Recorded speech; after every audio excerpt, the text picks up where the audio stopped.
mga Pinoy, mga ano tayo versatile tayo. Wow! Like, kaya nating mag-adapt sa environment natin. Yun yung kagandahan sa mga Pinoy. Like, kung halimbawa mag-uusap-usap sila, syempre, hindi naman pwedeng nandun ka lang sa tabi. So, parang makikisama ka din. Tatagan mo lang yung loob mo. Ang mga Pinoy, competitive tayo. Pagdating sa lahat ng bagay actually. So, yun yung ikinaka-proud ko as pagiging Pinoy. Matatag, kumbaga. Malakas ang loob.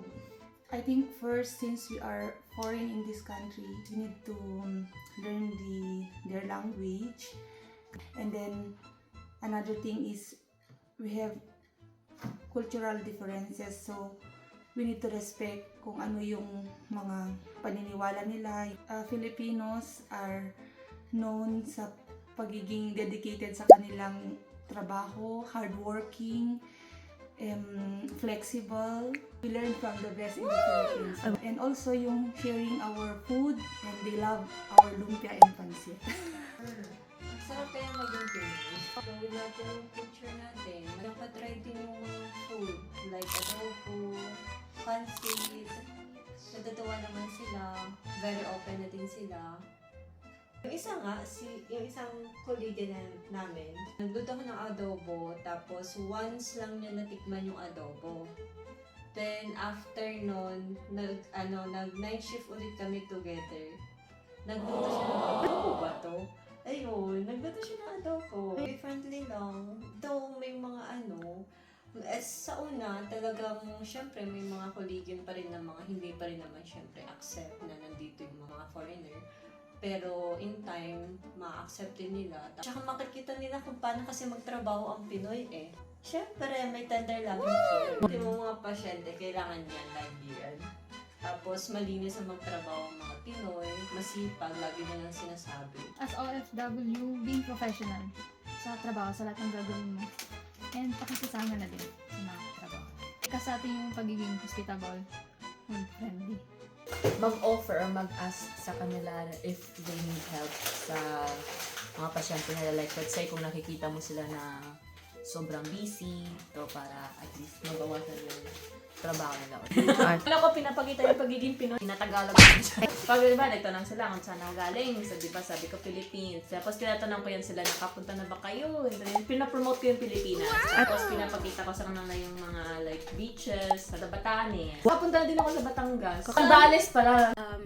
Makikisama. Mahirap kasi sa akin yung makipag-converse sa mga tao, especially here kasi dahil sa language barrier. But as much as possible, like, tatatry akong makipag-communicate, like, makikipagbiruan, ganun. German. Maganda yung reputations ng Filipino dito. Hindi tamad yung mga Pinoy, tapos super friendly, especially sa mga patients. Magaling mag-care. Well, typical Filipino naman na trait yun eh. I think, iniintindi ko yung ugali nila in general. Especially nandito ako sa ibang bansa kasi magkakaiba tayo ng kultura, ng tradisyon at pag-uugali.